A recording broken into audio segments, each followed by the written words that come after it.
This is a top to what we use on stage, but it's very, very special because if you can see, the numbers all go to 11. Look, right across the board. 11, 11, and most of 11, the amps go up to 10. Exactly. Does that mean it's louder? Is it any louder? Well, it's one louder, isn't it? It's not 10. You see, most blokes, be playing at 10. You're on 10 here, all the way up, all the way up, all the way up. You're on 10 on your guitar. Where can you go from there? Where? I don't know. Nowhere, exactly. What we do is if we need that extra push over the cliff, you know what we do? Put it up to 11. 11, exactly. One louder. Why don't you just make 10 louder and make 10 be the top number and make that a little louder? These go to 11.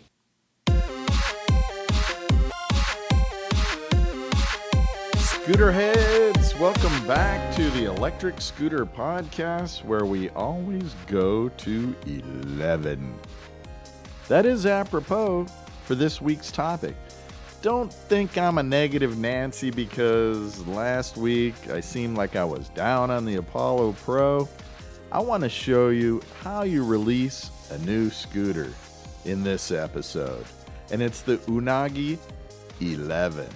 And do you think it's coincidence just that it's named 11, so that's why we had the intro from Spinal Tap?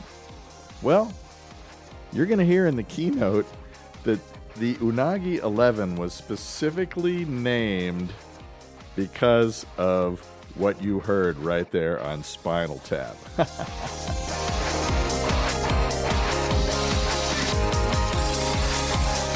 My two most anticipated scooters for 2023 or late 2022 are the Unagi Model 11, scheduled to come out soon this summer, and the Ica T. You will hear more about the Ica T perhaps in the next episode.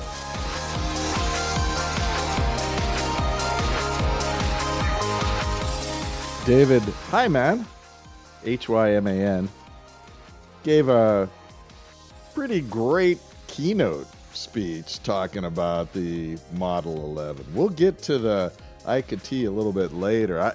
I was drawn to that. It was first the Electric Scooter Guide put out a video, and then I started doing some research and watched their crazy commercial. Man, it's fun to watch. Just go to Iket, A-I-K-E-T, and Google it, or go on to YouTube and check out the commercial. At the end of it, the guy, he's got some kind of wrapping around it or something, some kind of bag, but he throws it into the water and then dives in after it, and he tows it like he's swimming across a channel. Paul Somerville said very James Bond-esque. I thought that was funny. But it's true. If you watch it, he was right on. We also may hear a little something from or about a man from the Great White North, Tim West, maybe in the news, and a guy by the name of Ginger on Wheels. Perhaps you've heard of him. He's heard of us, I can tell you that. But first, a little story about Spinal Tap. Wow, what year did it come out? It was, as I recall, the year was 1984. It was released in March. And I was with a buddy of mine, Tom, who's a United States Marine. And we went to a movie theater in downtown Honolulu. And if you don't know anything about Spinal Tap, it is a rock you, mock you documentary, or you can just call it a mockumentary. I forget what David Hyman calls it. He said it's I think he said it's a documentary, but it's a fake documentary. So let's just say mockumentary. Let's run with that, okay? So we're in the movie theater, me and Tom, and I don't know what people expected from this movie when it was first released, because nobody was laughing. And me and Tom, we looked like idiots, man. We're rolling in the aisles. All the local guys and girls are just, what is going on? Like they thought they were going to see like a rock concert kind of movie, like Led Zeppelin, The Song Remains the Same, Bob Dylan, Don't Look Back, Woodstock, the movie, The Last Waltz by the band. Here's a good one. Stop Making Sense by the Talking Heads. You got to see that one, whether you're a Talking Heads fan or not. It Might Get Loud had Jack White, Jimmy Page, and what's the guy without a name from U2? The Edge. Like Cher. No, actually, it's 2 words, right? The Edge. Like Mr. Edge. When You're Strange, the Rolling Stones. Should I keep going on? I think you get the idea, right? It's a mockumentary as opposed to a rock documentary. And I think it's just killer that the CEO of Unagi decided to use Spinal Tap movie as an inspiration to name the 11. The way he presents this new scooter, I like it. Which, by the way, if you want to find out information on it, don't go to Indiegogo and don't go to Unagi's homepage, because I just did both of those. There's nothing on Unagi's webpage about their upcoming Model 11. At least nothing that I can find, which seems to me a little mysterious. I don't know, even under news. I like to go sometimes to Unagi because sometimes they have good news. And just to keep updated on what's going on. Well, you know what news is for, right? But I couldn't find news even on their own upcoming scooter. How wild is that? Also, don't go to Indiegogo, because the Indiegogo page has this big pop-up balloon that says, "We want to sell your data. Is that okay with you?" And there's no way to click out of it. And if you click no, it just stays there, and you can't really read what's going on.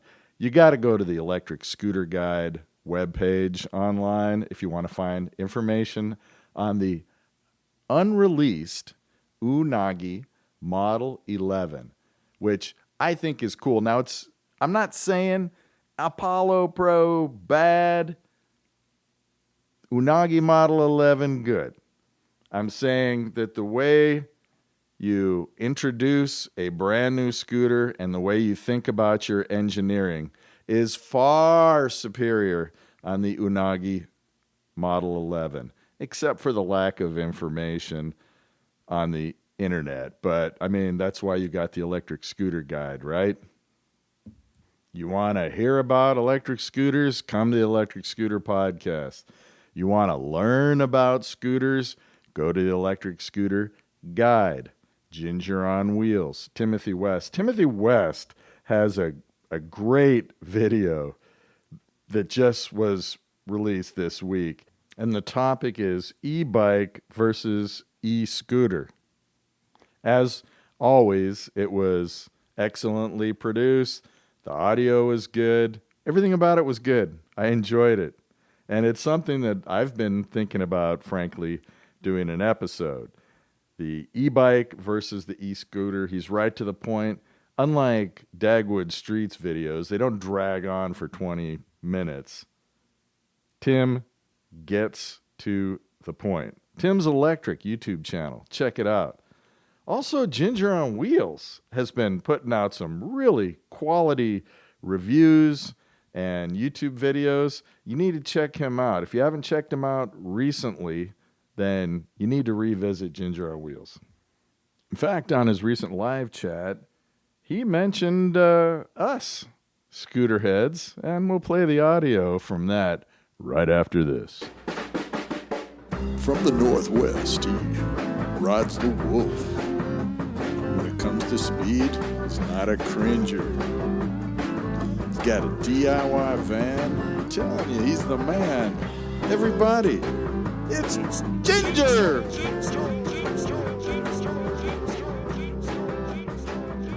Dagwood's here. That's awesome. Dagwood Streets is here. I love that guy. If you guys don't listen to the Electric Scooter Podcast, you should, because it's really fun. I've been on there one time, and it's just, I usually play it on like 1.5 times speed, because I like to play it while riding and, you know, get as much info as I can. I like to listen to a whole episode in one ride, but he has all sorts of cool special guests and talks about scooters, and he's just a really fun guy. Listen to the Electric Scooter Podcast if you don't already, with Dagwood Streets.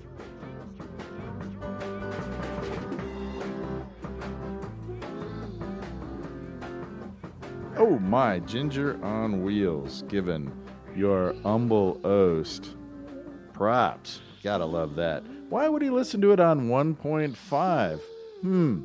I'll tell you why. I know I speak slow and measured, and I understand he wants to get an entire episode in as he's riding.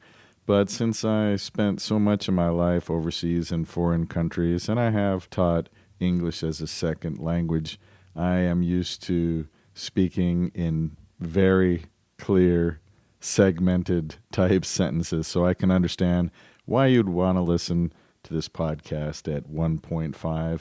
And the way I speak, measuring out my words, is something that I have trained myself to do so that students could understand me.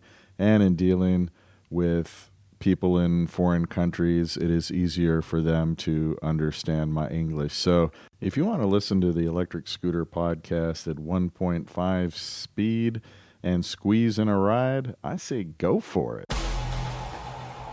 Well, here we are, 11 minutes into the podcast, and I've really not given you any information other than welcome to another episode where I talk about a scooter that I not only have not ridden, but haven't even looked at in person, and in fact, hasn't even been released for sale. So how can I comment on it? Well, here's what I'm commenting on. The way it's engineered, designed, the concept behind it, and the way it's presented to the scooter head public. Hey, here's a new scooter. When it's Apollo, it's super highs, like, wow, it looks cool, or wow, 12-inch wheels that are self-healing, and then boom, they knock you back down to planet Earth with, it has no display. You're going to use your phone, which obviously, if you live in a hot place like Las Vegas, you can't even use it because 3 minutes, boom, your phone shuts down. Well, I am a little bit excited over the Unagi 11 for a number of reasons. One of the good things, I guess, about Apollo was they have some kind of maintenance plan. Well, check out this plan that Unagi has. They have two different levels. One's $39, one's $49 per month. You basically can rent it per month, $39 or $49, and something goes wrong or you want to cancel, you put it in the box and you mail it back to Unagi and you're done. Now, I can see if you're a college student how this would be awesome. If I own an Apollo, I don't want to search around for an authorized mechanic and then get in there and, finagle with them and negotiate and do whatever all stuff is that I need to do. Whereas Unagi, still at home, put it in a box, boom, get it out of here, get another one, or I'm going on vacation for a couple months, I want to send it in and maybe, have another one later, 5-6 months down the road, because there is a $50 startup fee to Unagi. But this Unagi 11, it just looks super cool. And it has some great functions. I won't go into them too much because I'll just let you hear what their CEO has to say. Let's give a quick listen to David. Hi, man. Greetings, everybody. My name is David Hyman. I'm the founder and CEO of Unagi. The scooter you see is the one that put us on the map, the Model 1. Over 200 professional reviews online, all saying the same thing. It's the best portable electric scooter in the world. Ride sharing, we appreciate the value that they brought to the market and educated the global populace as to the value proposition of these devices. Consumers saw them and intuitively knew how to ride them. It was a watershed moment. But let's call a spade a spade. You have to hunt and peck for them. Very often they're broken and the batteries are dead. They're dirty and they're super expensive, $200 a month for daily commuters. And I think awful urban blight. Yeah. Tell him, David. Preach, my brother. Tell him like it is. I may have added a little extra applause here because this guy's inside my head, man. David Hyman is verbalizing my thoughts. It's almost as if he listens to the Electric Scooter podcast. This is a better model. It's been around for a while. It's called personal possession. Our scooters are so lightweight and portable, they're like an extension of you. You take them everywhere you go. They're the fastest way to get from point A to point B in a city when it's yours. By the way, that's Iggy Pop, our new brand ambassador without the shirt. Are you kidding me? Who is your brand ambassador? That's Iggy Pop, our new brand ambassador. Hold on. Iggy Pop is your brand ambassador. If I could pick anyone on planet Earth to be my brand ambassador, well, Iggy Pop would be in first place. He'd be my lust for life. I got a lust for life. I am a passenger. I'm a real wild child. Wow. Iggy Pop is the brand ambassador. So Ebikes, I love Ebikes. This is the one I own. I ride it all the time in the Marin Headlands right near here. But in a city, electric scooters rule the roost. Preach it, brother. You can't take these up and down stairs. You can't bring them in subways or commercial buildings. And if you leave it locked outside, it's gonna get stolen. This is an Unagi in a city. Amazing multimodal transportation. It's so lightweight and portable, you bring it on the subway. When you get to the office, you don't have to lock it outside. Your building lets you bring it in and put it in the elevator, and you put it next to you at the desk. Scooter heads, this is what I've been telling you for over 80 episodes. Me and this guy, David Hyman, we're on the same wavelength. A year ago, we launched a subscription service. $49 a month, no commitment, your own scooter. It includes insurance for lost, stolen, and damaged with an $85 deductible, and it's maintenance free. That's $1.63 a day for all-day riding. Compare that to $200 a month for a daily commuter. When we launched it a year ago, we launched it as a pilot in New York and Los Angeles. It was so successful, we closed our A round, raised $23 million, and have since launched this subscription in 8 additional cities. The demand is insatiable. We have to put a governor on our growth. We're not talking about Marjorie Taylor Greene or any of those other cartoons that you see in the government. In the old days, a carburetor had a governor to stop it from getting too much gasoline or going too high speed. Actually, I'm not a mechanic. I don't know if any of that's true, but in my head, that's the situation. So governor comes to mean something that stops your speed from getting too high. So they're saying their growth was faster than they could keep up with. We just 2 weeks ago added 23 university cities and campuses. For college kids, $49 a month subscription is a dream. $1.63 a day. $1.63 a day won't buy you a fancy coffee at Starbucks. I'm proud to say we are moving thousands of scooters a month now. I'm also proud to announce our partnership with Best Buy. They invested in Unagi, and we are bringing Unagis to hundreds of Best Buys next year with these end caps. And for the very first time, they're going to be enabling subscriptions from within the store. All right, there's a tiny bit to unpack there. Best Buy is a huge appliance store in the United States. They're everywhere, so any big city would have a Best Buy. They're not as ubiquitous as, say, a McDonald's, but they are very, very common all over the United States. And one thing he didn't mention, maybe they fell out of favor with Costco or something, because you could buy the Model 1, which, by the way, only gets in real world about 8 miles of range. I don't know what the 11 range is going to be, but I really want to know. I hope he addresses it. I don't recall that he does, and I couldn't find it online. But you used to be able to buy Unagis at Costco for a good discount. And what that brings you, if you're not in the United States, Costco has this crazy return policy. It's super easy. They'll take anything back. So you can take that scooter, ride it around for a while and go, yeah, I'm not sure, and just bring it back and they'll give you your money back.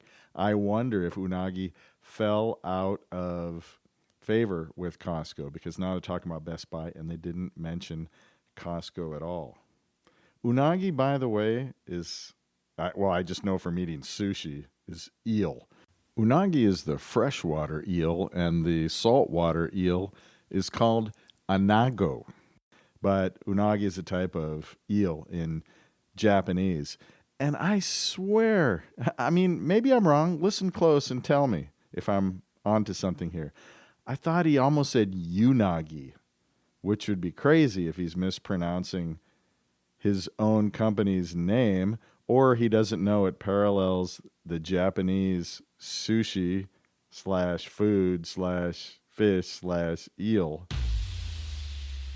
Or if he decided, hey, you know what? I'm going to be different. I'm going to take a word that everybody knows and I'm just going to pronounce it slightly different. That's like saying, from now on, instead of liver, I'm going to call it my lover.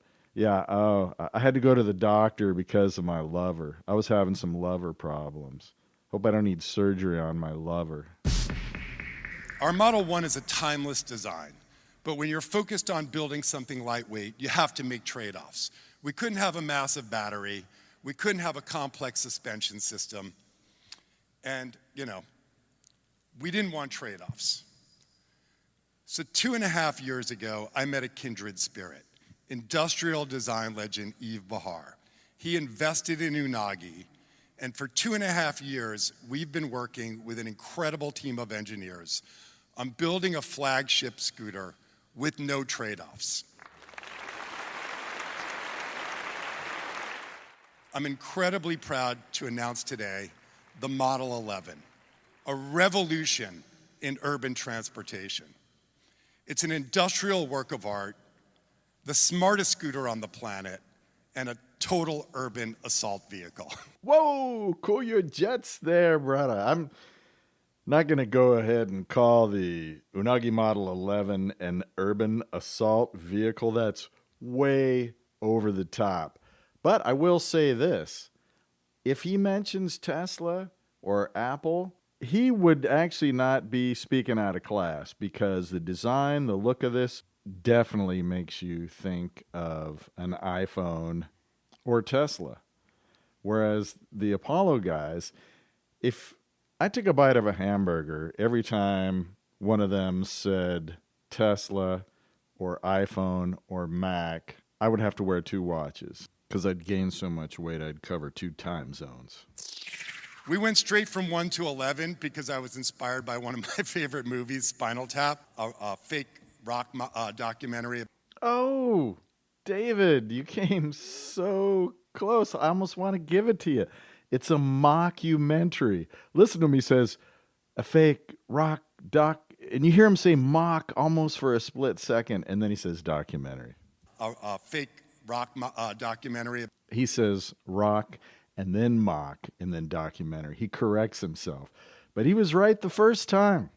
It's a mockumentary. And I heard it from the lips of Canadian keyboard player Paul Schaefer.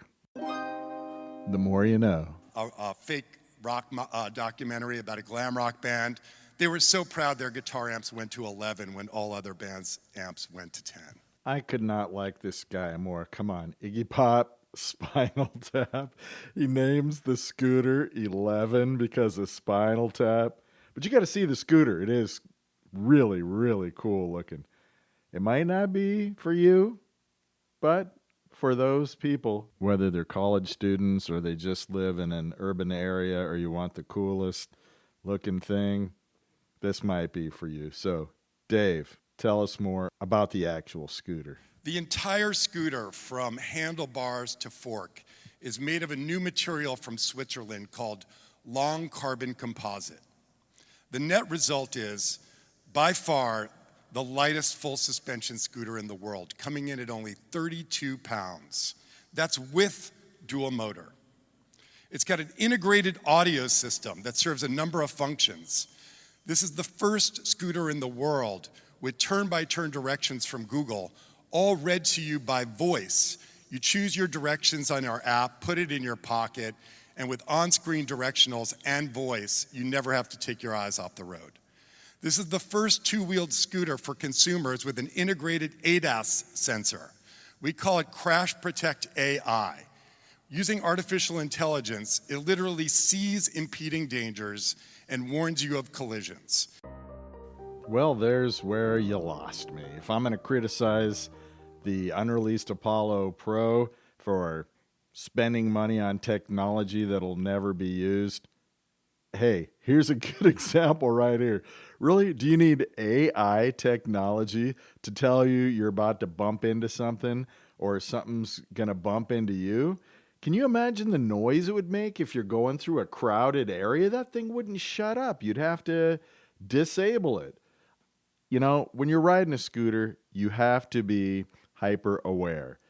360 degrees. You always got to be watching your 360. It's called situational awareness. You don't need AI to tell you you're about to bump into something. By the time the AI says that, it's too late or it's distracted you. What if something real is coming outside of the range of detection, but you have turned your head the opposite direction because your AI said something to you? Scooter engineers, stop with the super high tech.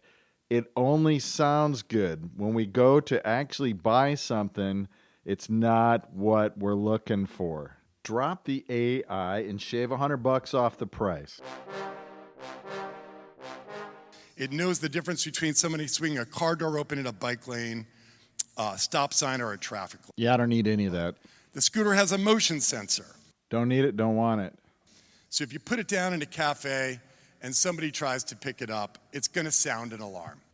Well, now that sounds like a new way to meet people, right? You're in a cafe and your scooter keeps making noise every time somebody bumps into it or walks by it. Yeah, it's me. It's my scooter. Yeah, I'm the guy. Raise your hand. Everybody turn their head to look at you. Now, it might be cool if you could have different sounds, like maybe a crying baby or a barking dog. If they happen to get away, it moves into GPS tracking mode along with remote kill capability. And then you just hire a bounty hunter to go get your scooter. I mean, it'll cost more than buying a new one, but... We wanted to remove range anxiety, so we integrated a hot swappable removable battery. And we float gently back down to planet Earth for technology that makes sense. Why would scooter heads want swappable batteries? Well, I'll tell you. If you have range anxiety, you can always pop a couple extra batteries in your backpack. For me, I think the technology on batteries is always improving, and I'm waiting for the day when they come up with a battery that will fit in a scooter that TSA and the airlines will accept on board an airplane, yet has decent range and decent power. Also, if I'm going back and forth a lot between two places that I need to fly, I could keep a battery at each location, put the shell, the chassis of the scooter, inside a duffel bag, and bring it with me and travel that way. This way you get the lightweight and the extended range. Put a few in your backpack, and you could be the Forrest Gump of scooters and ride across America. It comes in 4 gorgeous colors, and it launched 5 minutes ago on Indiegogo. I like the colors. They look great, and I like that they offer a multitude of colors. Up until now, if you wanted something cool, you had to go with the gold of the Wolf Warrior or Warrior GT Pro, whatever it is. And then, of course, eMove Cruiser has some cool colors. It's going into production in the summer of 22. Isn't that guy great? Wouldn't you like to just hang out with that guy for a while? He's doing the things you're supposed to be doing, you should be doing. A couple little engineering tweaks that I would change there. Scooterheads, we're coming up on 30 minutes, the dreaded 30 minutes. I want to get some news out real quick, so let's do that right about now. Electric Podcast Scooter News. Dagwood here to bring to you. Electric Podcast Scooter News. Dagwood here to bring to you. In the last episode, I dropped the news that Ginger on Wheels is working on a type of slime for your tires called Ginger Goo. Next, he's working on a project for a flashlight or headlamp for your scooters called Firelight. To find out more information, including its release date, keep your eyes on pevfirelight.com. Support scooter heads, not just Ginger on wheels, but all of them. I'll tell you, Ginger, he really puts his gear to the test. And if he says, hey, this is for you and this is going to work, his endorsement's all I need. Also in the news, Tim West has a video where he talks about e-bike versus scooter. And boy, how many times do you get that question or have that conversation come up? And he did a great job summarizing what I was going to take an entire episode to do. Maybe I will still one day. I don't know. I think I've obviously mentioned it in previous episodes. Here's what Tim had to say. X Factor. What's the X Factor, Tim?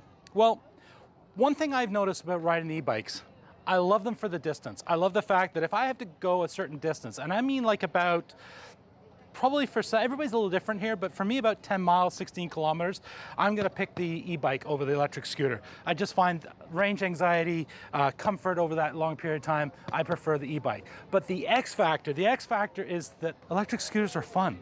They're ridiculously fun. Scooterheads, Tim gets it. The X factor for scooters is that they are fun. Going 20 miles an hour sitting down is never gonna be as thrilling as 20 miles an hour, 30 miles an hour, 40 kilometers, whatever you measure it in, wherever you live. I don't know where you live. I don't know how they measure it. But it's gonna be more fun standing up. I do know that, and Tim gets it. Electric scooters are fun. They're ridiculously fun. You ride around with a great big smile on your face and having a blast. There he goes, scooter heads. How about that guy? West is the best, I'm telling you. Up there on Vancouver Island in the city of Victoria, of the Great White North, the Great Green North, the Great White Green. Oh, Canada. Scooterheads, you're not gonna believe the next episode. If I can hook it up. I have yet to conduct the interview, but check it out.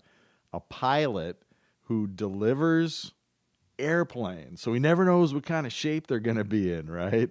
Somebody wants to move an airplane from one place to another, whether it's to sell it or whatever reason they have.